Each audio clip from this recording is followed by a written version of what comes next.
ahora el gusto de presentar la columna de Fernando Borroni. El gobierno y sus mentores mediáticos buscan instalar en la campaña que de ganar la fórmula Fernández-Fernández, la venganza regulará nuestra vida social y política, que viviremos en medio de una vendetta que va a profundizar la grieta. ¿Hay gente que esto se lo cree? Sí, claro.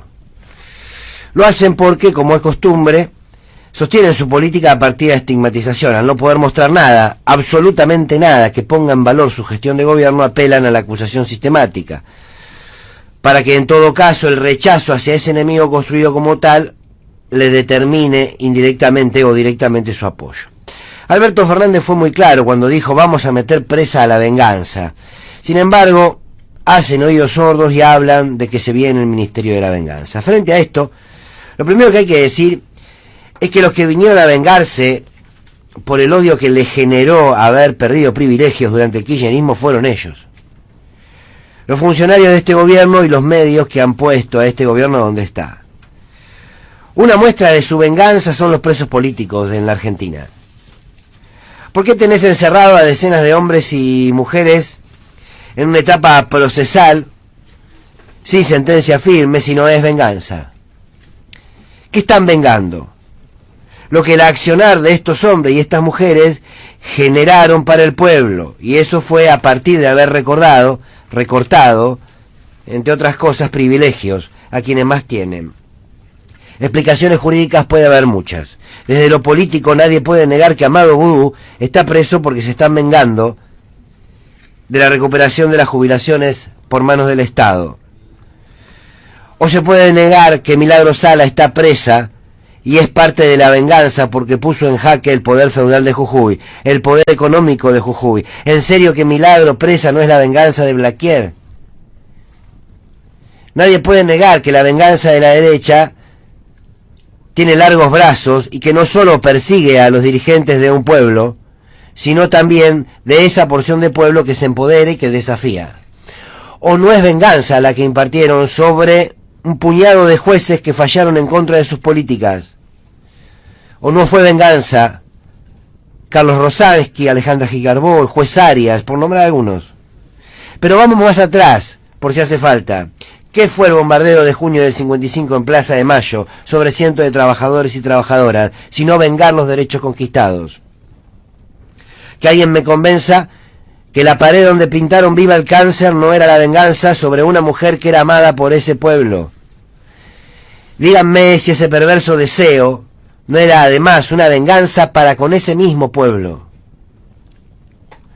O el secuestro, la tortura, la desaparición de los siempre presentes 30.000 detenidos desaparecidos no fue uno de los tantos rostros de la venganza. O no estaban desquitándose contra ellos que habían decidido resistir frente a la dictadura. Desaparecerlos fue parte de su venganza. Robarse a sus hijos fue parte de su venganza. Como 43 años después, negarlos y negar que esto haya existido es parte de la venganza. La derecha vive porque se alimenta y se reproduce y retroalimenta desde el odio y la venganza. Pero tienen la particularidad de querernos hacer creer que cuando ellos actúan es justicia y cuando el pueblo quiere recuperar lo robado es venganza.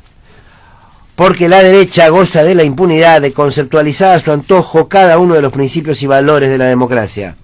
La redistribución de riqueza es populismo, los programas sociales para contener a quienes menos tienen es mantener vagos, defender toda una vida ideales políticos es fanatismo.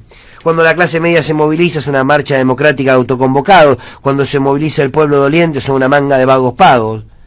Pedir que se investiguen los fallos de los jueces, de la corporación mediática, es venganza. Cuando se le pide explicaciones a sus periodistas por tantas operaciones de prensa, es venganza. En fin, la derecha llama venganza a la libertad de los pueblos y de los gobiernos populares de ejercer el poder dentro de las reglas de juego de la democracia. Querer ensuciar a la justicia con las tintas del odio, llamándola venganza, es uno de los tantos juegos perversos del poder dominante. La historia de la venganza la tienen ellos. La historia de pelear por la justicia está en el campo nacional y popular. Así de soberbio, así de cierto y así de fácil. Había un filósofo griego, Epicuro de Samos, Decía, la justicia es la venganza del hombre social, como la venganza es la justicia del hombre salvaje. Repasemos la historia, pensemos quiénes hemos construido un hombre social con derechos y quiénes han construido una sociedad de salvajes en donde todo vale. O más fácil, miren a nuestras madres y a nuestras abuelas para saber de qué hablamos cuando hablamos de justicia, y mírense ustedes frente a sus enormes espejos para saber qué es la venganza. La columna de Fernando Borroni.